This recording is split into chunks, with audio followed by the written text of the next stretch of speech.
Se cree que hoy día, al menos el 58% de los miembros en las iglesias cristianas no dan el diezmo. Unos por mala información y otros por desconfianza. Juan Bunyan fue un misionero bautista inglés del siglo XV que escribió el conocido libro El progreso del peregrino. Escribe entre esas páginas: hubo un hombre de quien algunos pensaban que había perdido el juicio, mientras más daba, más tenía. El que da sus bienes a los pobres tendrá mucho más y 10 veces más. Hay una ley universal que dice: el que siembra escasamente, escasamente recogerá, mas el que siembre en abundancia recogerá. La primera vez que tenemos constancia del diezmo es en Génesis 14:20. Allí Abraham regresa de una batalla victoriosa y el sacerdote Melquisedec le da pan, vino y bendición a Abraham. Este, sin que nadie le diga nada, ofrece el diezmo de corazón. Él había entendido esta ley universal de la riqueza, que más bienaventurado es el que da que el que recibe. Con Moisés, 430 años después de la muerte de José en Egipto, aparece el diezmo levítico, pero es un diezmo casi judicial. Y en este diezmo, según Malaquías 3, 9 y 10, dice que recibe maldición aquel que no ofrenda. Cuando viene el Señor, esto se acaba en la cruz, la ley por la gracia, precedido por un cambio sacerdotal. El bautista Juan, verdadero sacerdote levítico, por Jesús, el sacerdote de la gracia, según el orden de Melquisedec. Si hay cambio de ley, es necesario un cambio de sacerdocio, como nos dice Hebreos 7:12. Jesús es el verdadero sacerdote según el orden de Melquisedec en Hebreos 5:10. El diezmo, según el sacerdocio de Melquisedec, es anterior incluso de que Israel existiera. Abraham era gentil, como tú y como yo. Este sacerdocio es eterno. El sacerdocio levítico era temporal, solo lo que durase la ley hasta que vino el tiempo de la gracia. Nosotros como iglesia somos el sacerdocio eterno, no somos sacerdocio levítico, por tanto no hay maldición si uno no diezma. Ya no hay maldición, pero sí un principio universal de riqueza para la iglesia de Cristo, porque somos sacerdotes según el orden de Melquisedec, nos dice la primera carta de Pedro, capítulo 2 y verso 9. Si somos hijos de Abraham, conectados por Cristo, hagamos las obras que Abraham hizo. Juan 8:39, que dice: respondieron y dijeron: nuestro padre es Abraham. Jesús les dijo: puesto que son hijos de Abraham, hagan las obras que Abraham hizo. Y ahora en Romanos 4:12 nos dice: y padre de la circuncisión, de los que no solamente son de la circuncisión, sino que también siguen las pisadas de la fe que tuvo nuestro padre Abraham antes de ser circuncidado. Quien te diga que no debes diezmar, te está quitando tu bendición. Por tanto, a la iglesia donde te congregues, si reconoces que hay un sacerdote que te da pan, vino y bendición, ahí debes hacer lo mismo que Abraham hizo. Da tus diezmos de corazón y recibirás bendición. En ninguna parte del Nuevo Testamento se deroga o contradice el diezmo, más bien lo anima. Cuando Jesús criticaba a los fariseos, por ejemplo Mateo 23:23, donde dice: ay de vosotros, escribas y fariseos hipócritas, porque diezmáis la menta y el eneldo y el comino, y dejáis lo más importante de la ley, la justicia, la misericordia y la fe. Esto era necesario hacer sin dejar de hacer aquello. Dar el diezmo sin dejar de hacer lo importante, justicia, misericordia y fe. No simplemente dar, eso no se justifica. Ahora quiero invitarte a leer conmigo la segunda carta de Corintios, capítulo 8, versos del 1 al 4. Aquí vemos a Pablo hablando a la iglesia en Macedonia. Y nos dice así el texto: ahora, hermanos, les hacemos conocer la gracia de Dios que ha sido concedida a las iglesias de Macedonia, que en grande prueba de tribulación, la abundancia de su gozo y su extrema pobreza abundaron en las riquezas de su generosidad, porque doy testimonio de que espontáneamente han dado de acuerdo con sus fuerzas y aún más allá de sus fuerzas, pidiéndonos con muchos ruegos que les concediéramos la gracia de participar en la ayuda, o sea, en la ofrenda para los santos. Que el Señor bendiga su palabra. Quizás ningún elemento delata tan fielmente el grado de nuestro compromiso con Cristo como nuestra relación con el dinero. Muchos cristianos serios revelan un verdadero desconocimiento de cómo se administran los bienes cuando uno es ciudadano del reino de los cielos. Invertir en el reino, ofrendando para las misiones, para la necesidad de la iglesia. Y porque es una ley divina, es una ley espiritual. Aunque acostumbramos exhortar a la gente de nuestra congregación con el texto Dios ama al dador alegre, de 2 de Corintios 9, 7, desconocemos las dinámicas que están en juego en la ofrenda, que nace de una acción del Espíritu Santo en nosotros. Este texto de Corintios nos da una buena orientación con respecto al tema. En primer lugar, es bueno que notemos que Pablo declara que lo que ocurrió en la iglesia de Macedonia es por la gracia de Dios. Dios ama al dador alegre, y solo esta capacidad se muestra por la gracia de Dios. Es importante resaltar esta verdad porque ofrendar no es algo natural ni normal en los seres humanos. Hay demasiado egoísmo y temor en nuestras vidas. Al contrario, el hombre natural solamente piensa en sus propias necesidades. Aún después de que Cristo ha quebrado esa tendencia en nosotros, ha sometido la soberbia, el miedo y el temor a la pobreza, necesitamos abundante gracia para poder abrir el corazón y la billetera, para empezar a actuar con generosidad hacia los demás, porque Dios es dador, se da y se da. Esa es su naturaleza.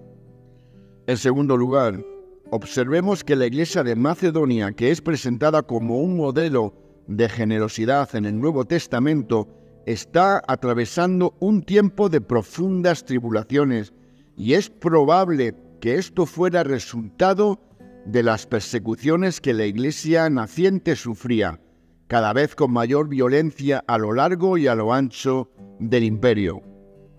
De todos modos, lo que vale la pena notar aquí y resaltar es que las aflicciones no lograron desviar a la congregación de su cometido.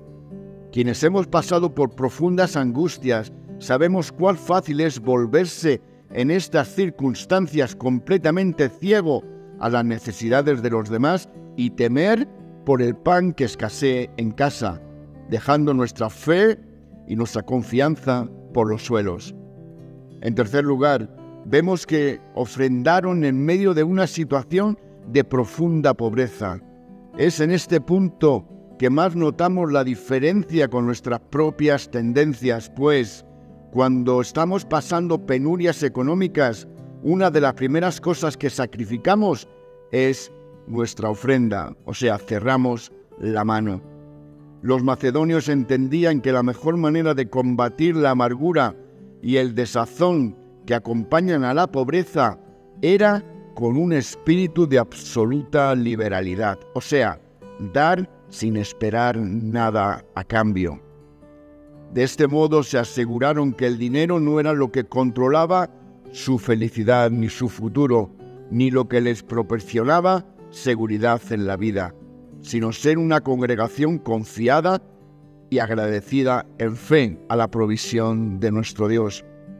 Por último, le rogaron a Pablo que les concediera el privilegio de ofrendar. ¡Qué tremenda actitud! Nadie tuvo que suplicarle a ellos que ofrendaran unas monedas de lo que les sobraban. No tuvieron que rebuscar y calcular qué migajas entregar al Señor, Más bien, ellos sentían que se iban a perder una gran bendición si no lo hacían. Esto sí que es una convicción nacida del Espíritu, pues siempre luchamos con la idea de que dar es perder. Ellos sabían que la ofrenda era un medio de gran ganancia. Hay quienes reparten y les es añadido más, y hay quienes retienen más de lo justo y acaban en la miseria, nos dice el Proverbio 11:24. El Nuevo Testamento habla sobre la importancia y los beneficios de dar. Debemos dar lo que podamos. Algunas veces eso significa dar más que el diezmo. Otras veces puede significar dar menos. Es la actitud lo que prevalece. Todo depende de los recursos del cristiano y de las necesidades de la iglesia. Los diezmos y ofrendas se deben dar con motivos puros y con una actitud de adoración a Dios y servicio al cuerpo de Cristo. Sometimiento para el sostenimiento de ministerios. Es un derecho que tienen los siervos de Dios llamados a la obra. Vamos a leer otro texto también en la primera carta a los Corintios, capítulo 9, versos 13 al 14. ¿No saben que los que trabajan en el santuario comen de las cosas del santuario? Es decir, los que sirven al altar participan del altar. Así también ordenó el Señor a los que anuncian el Evangelio, que vivan del Evangelio. Si das, acarreas bendición sobre ti y tu familia, y si no lo haces, sigues viviendo tu vida, afrontando la vida como te venga. Porque ya no lo hacemos por ley, lo hacemos por amor. No diezmamos y ofrendamos obligados, sino con generosidad. Si no lo hacemos motivados por el egoísmo, estamos pecando. Si ocultas tu pecado, no prosperarás. Cada uno dé como propuso en su corazón, no con tristeza, ni por necesidad, porque Dios ama al dador alegre. 2 Corintios 9:7. Algunos erróneamente piensan que lo que la gente ofrenda o el diezmo que dan es para el pastor, ignorando que lo que se ofrenda y se da es para el mantenimiento y el sostén de la iglesia, de ministerios, para personas que pasan necesidad. Pues un pastor puede trabajar también fuera del ministerio, claro que sí, si éste lo desea, porque es lícito, pero el resultado nunca será el mismo que trabajar a tiempo completo. Y dirás, bueno, yo trabajo 8 horas, bien, tú trabajas 8 horas, luego llegas a casa y descansas y disfrutas de la familia. Nosotros podemos trabajar 8 o 9 horas fuera de casa, pero luego está la carga que uno tiene en su corazón: cuidar, velar, llamar, visitar a las personas, preocuparse por las necesidades de los santos, preparar los estudios, las predicaciones, los pensamientos, las meditaciones. Todo eso requiere tiempo y no pretendo justificarme, simplemente informarte. He estado mucho tiempo de misionero sin percibir ningún tipo de salario, pero no quiero centrar esta reflexión en mí, porque muchas iglesias no tienen local propio y deben alquilar y cubrir gastos, comprar instrumentos musicales, sillas, pintar el local, hacer una fiesta de Navidad para los niños, comprar folios, mantenimiento del local. Pues el diezmo fue establecido por Dios precisamente para eso y está vigente hoy día. Sin olvidar que el que ama da y entrega y lo hace por fe, porque de tal manera amó Dios al mundo que ha dado a su Hijo unigénito para que todo aquel que en él cree no se pierda, mas tenga vida eterna. El libro de Hechos, su capítulo 20 y verso 35 nos dice: en todo les mostré que así trabajando deben ayudar a los débiles y recordar las palabras del Señor Jesús que dijo: más bienaventurado es dar que recibir. Pablo se llama a sí mismo un esclavo de los hombres, dando a entender que su vida la pondría al servicio de los demás. A partir de su conversión, él buscaría servir, bendecir y edificar a las personas. Él consideraba que el Evangelio le imponía una obligación a los demás. Por eso decía: a griegos y a no griegos, a sabios y a no sabios soy deudor. Romanos 1:14. Reflexionemos en esto y combinemos este sentir de Pablo junto con las palabras de nuestro Señor, que es más bienaventurado dar que recibir, darse, entregarse, ofrecerse, ofrendar, diezmar. Es, según Jesucristo, la manera de experimentar una dicha mayor. Es inevitable hacer la conexión entre el gozo, la alegría y el deleite por un lado y la ayuda y el sacrificio y el servicio por el otro. Nuestro Señor une ambas realidades. Me pregunto, ¿será que nuestro gozo y deleite en Dios no es más profundo ni más extenso porque descuidamos la obediencia y la generosidad y la entrega hacia los demás? ¿Será que a veces nos consumimos tanto en nuestras luchas, en nuestras necesidades, en cubrir nuestros gastos y nos hundimos en un bucle triste que nos angustia y nos llena de monotonía? ¿Será que deberíamos levantar la mirada con más frecuencia para ver y buscar la provisión del cielo y experimentar así el mayor gozo cristiano? Una dicha mayor se experimenta cuando ponemos nuestra vida y nuestros recursos a disposición y al servicio de los otros, cuando ofrecemos nuestro tiempo, nuestras energías y recursos para que otros reciban alivio, aliento y ayuda. Estamos colocándonos ante la oportunidad de un mayor gozo. Eso fue lo que Cristo hizo. El hombre más feliz del mundo también se dio por los demás, porque vino a eso, a darse, a no guardar nada para sí. Quizá nuestro gozo, que es débil y esporádico, necesita un poco de generosidad, servicio y sacrificio para renovarse. La abnegación y la entrega por el bien de los demás nos hacen más fuertes y más frecuente es nuestra sensación de deleitarnos en el Señor. Recuerda, más bienaventurado es dar que recibir. El Señor no necesita de tus migajas. El Señor necesita de tu obediencia y generosidad para bendecir a los que apenas tienen nada y para sustentar la iglesia que te cobija. Que el Señor te guarde y te bendiga. Amén y amén.